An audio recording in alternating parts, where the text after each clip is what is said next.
విజయ ఏంటి నీ డౌట్ చెప్పు. మైక్ ఇలా దగ్గర పెట్టుకొని చెప్పు నీ డౌట్ ఏంటి. అంటే బేబీ అదే వెయిట్ తక్కువ ఉంటుంది, అదే 1 కిలో అబవ్ ఉండాలి అని చెప్తున్నారు మేడం ఇంట్లో వాళ్ళు. నువ్వు మొన్న వచ్చావు కదా నా దగ్గరికి 3 రోజుల క్రితం వచ్చింది తిను. ఆ రోజు ఏమడిగావు నాకు, బేబీ చిన్నగా అనిపిస్తుంది, పొట్ట కనపడట్లేదు, ఇంటి చుట్టుపక్కల వాళ్ళందరూ అడుగుతున్నారు చుట్టాలు అని చెప్పావు అంతేనా.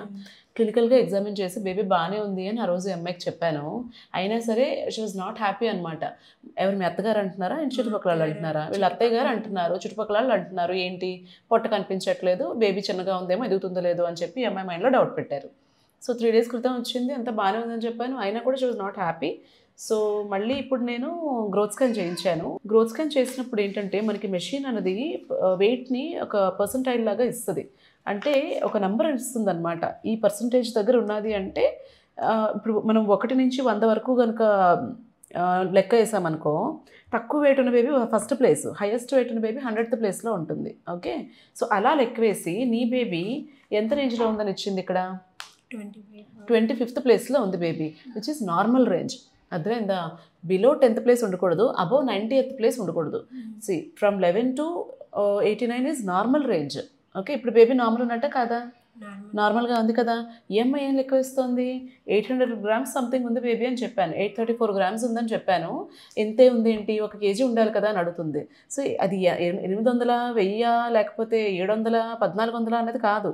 నీ జెస్టేషన్ ఏజ్ అంటే నువ్వు ఇప్పుడు 26 వారాలు, నీ 26 వారాలకి బేబీ ఎంత రేంజ్లో ఉంది అన్నది ఇంపార్టెంట్. అర్థమైందా? ఇప్పుడు ఇది నార్మలే కదా?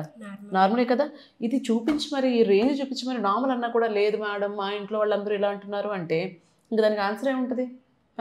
అనవసరపు ఆలోచనలును చుట్టుపక్కల వాళ్ళు చెప్పే పిచ్చి మాటలు పట్టించుకోవడం మానండి మీరు అందరూను. ఇక్కడ ఒక ఫీటల్ మెడిసిన్ డాక్టర్ లేక రేడియాలజిస్టో చేసి స్కాన్ బాగుంది అని చెప్పినా వినట్లేదు, గైనకాలజిస్ట్ క్లినికల్ ఎగ్జామినేషన్ చేసి స్కాన్ బాగుంది అని చెప్పినా వినట్లేదు. ఎలా ఇన్ని అనుమానాలు అపోహలు పెట్టుకుంటే ఎట్లాగా మైండ్లో? అవునా కదా? నువ్వు ఎవరు ఏం చెప్తే అది వినేస్తావా? కాదు కదా. నీకు డాక్టర్ చెప్పింది నువ్వు వినాలి, చుట్టుపక్కల వాళ్ళు చెప్పిందంతా వినేసి భయాలు పెట్టేసుకుంటే ఎన్నిసార్లు అని చెప్తాము? అవునా కదా? ఇక్కడ విజిట్కి వచ్చేది 2 వారాలకు 3 వారాలకు ఒకసారి, నువ్వు రోజంతా ఇంట్లోనే కదా ఉంటావు. మరి ఇక్కడ మేము ఒకసారి చెప్పగలం, 2 వారాలకో 3 వారాలకో నీకు నువ్వు అనుకోవాలి. డాక్టర్ గారు చెప్పారు బేబీ బాగుందని నువ్వు ట్రస్ట్ చేయాలి. కానీ చుట్టుపక్కల వాళ్ళు అన్నారు, మా అత్త అన్నది, వాళ్ళు ఎవరో అన్నారు అంటే ఏంటి? First peace of mind important. ఈ అనవసరపు అనుమానాల వల్ల స్ట్రెస్ ఎక్కువైపోతుంది. ఆ స్ట్రెస్ హార్మోన్స్ ఏం మంచివి కాదు కదా బేబీకి. మరి ఎందుకు అలా చేస్తారు? అర్థమైందా నా పాయింట్? ఇంత ప్రూఫ్ చూపించి బాగుందన్నా కూడా మా చుట్టుపక్కల వాళ్ళు అన్నారు, మా అత్తగారు అన్నారు అంటే ఎలాగా?